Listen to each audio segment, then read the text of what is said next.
So mga tol, viral po sa internet kanina lang ang naganap na final weigh-in ni UFC fighter Cameron Smotherman. Pagkatapos po kasi nitong sumalang sa timbangan, noong naglalakad na siya pababa ng stage, bigla na lang siyang bumagsak. Agad nga po siyang nilapitan ng security at team niya at tinihaya siya. Ilang segundo, bumangon naman po itong UFC fighter at umupo, pero kitang-kita na nanghihina siya, kaya napahiga ito ulit. Umupo ulit ito at uminom ng juice. Diyan na nga po siya binangon at inakay, pero nanghihina pa rin yung tuhod niya, kaya binuwat na lang siya palabas at diniretso sa pinakamalapit na hospital. Dahil po sa insidente na yan, tuluyan na pong nakansela ang laban niya kay Ricky Torcius. Hinala po ng karamihan na drain itong si Cameron at grabe daw siguro ang weight cut nito, kaya naubusan ito ng fluid sa katawan.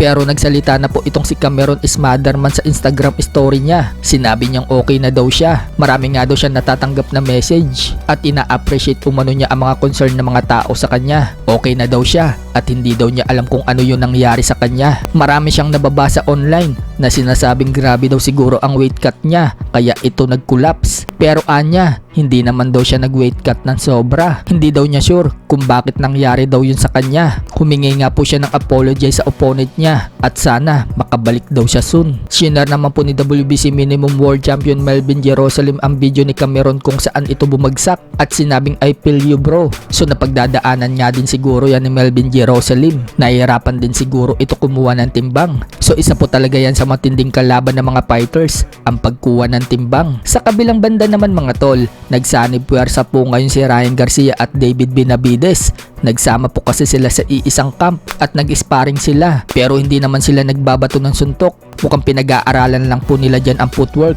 at kung paano mag-cut ng ring. Sa isang video naman mga tol, nagpabilisan sila ng suntok. Mabilis din talaga sumuntok itong si David Benavides kahit nasa light heavyweight ito lumalaban, at sasalang na siya sa cruiserweight sa susunod niyang laban. Nakasabay po si Benavides sa bilis ni Ryan Garcia na lumalaban sa mas mababang dibisyon. Sa ibang banda naman mga tol, nilabas pa nga po ni Casimero ang iba pa niyang sparring noong time na paghahanda niya kay Tommy Sikusi sa Japan. Pinaglaruan nga lang po ni Casimero ang sparring mate niya at pigil lang po ang mga binabato ni Casimero. Iba talaga ang level ng former 3 Division World Champion, pero malaking tulong po yan para sa sparring ni Casimero. Ang ma-experience nito ang suntok ng isang former World Champion. Mabibitbit niya ang experience na yan sa mga laban niyang paparating. Sa iba pang balita mga tol, sa susunod na linggo na nga po magaganap ang bigating laban sa pagitan ni Shakur Stevenson versus Teofimo Lopez. So nagbigay po ng prediction dyan ang former world champion na si Oscar Valdez. Ang tinalo ni Shakur Stevenson taong 2022. Para kay Oscar Valdez mga tol,